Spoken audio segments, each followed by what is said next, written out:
Hello दोस्तों, आज की हमारी कहानी है कैसे होता है ऊपर जाकर कर्मों का हिसाब। तो चलिए शुरू करते हैं। भगवान के घर में देर है पर अंधेर नहीं, ये कहावत हम बचपन से सुनते आ रहे हैं, क्योंकि हमारे बड़ों ने हमें जो बताया हमने मान लिया। लेकिन क्या है इसका सही अर्थ, ये आपने अपने जीवन के अनुभवों से सीखा होगा। क्या होता है जब भगवान किसी व्यक्ति के कर्मों के हिसाब किताब पर आते हैं। चलिए समझते हैं एक छोटी सी कहानी से।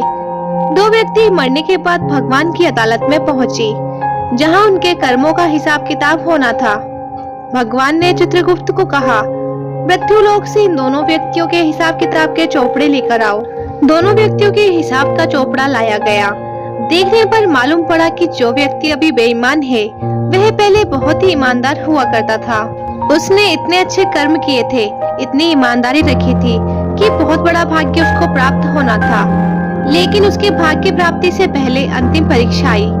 उस परीक्षा के आने पर उसने अपना धीरज खो दिया और वहां से उसने अपने जीवन का रास्ता बदल दिया और बेईमानी वाला जीवन अपना लिया। अब जो भाग्य उसे मिलने वाला था वो कम होते होते इतना कम रह गया कि एक बटुआ ही मिला, जिसमें केवल 1000 रुपए थे। देखा जाए तो वैसे उसके नसीब में क्या था। बेईमानी का रास्ता अपनाने से उसका प्रारंभ प्राप्त हो गया। इसलिए भगवान चाहकर भी उसे कुछ अधिक नहीं दे सकते थे, क्योंकि विधि के विधान के आगे भगवान भी विवश है। अब बारी आई दूसरे व्यक्ति की, जो बेहद ईमानदार था। जब उसका हिसाब निकाला गया तो देखा गया कि वह पहले बहुत ही बेईमान था। उसकी बेईमानी के कारण उसे बहुत कड़ी सजा होने वाली थी, लेकिन सजा प्राप्त करने के पहले उसको जीवन में सुधरने का अंतिम मौका मिला।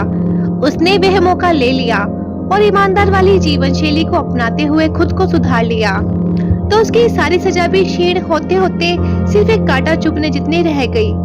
उससे जो कांटा चुभा वे उसकी ईमानदारी का फल नहीं था, बल्कि उसके पूर्व बेईमानी वाले जीवन की इतनी ही सजा बची रह गई थी।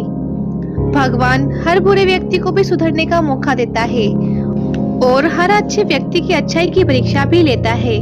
संसार में आज कई लोग कहते हैं कि बेईमानी से जीवन जियो तो मौज करोगे, लेकिन यह मौज थोड़े समय का है, क्योंकि जैसे ही पुण्य का फल क्षीण होगा, उसके बाद जो भोगना होगा वह बेहद मुश्किल होगा। तो दोस्तों, ये थी हमारी आज की कहानी। अगर आप लोगों को ये वीडियो पसंद आई है तो आप इसे लाइक कर सकते हैं, शेयर कर सकते हैं, और ऐसी वीडियोस रोज देखने के लिए आप हमारे चैनल लाइफ लेसन स्टोरीज को सब्सक्राइब कर सकते हैं। Thanks for watching.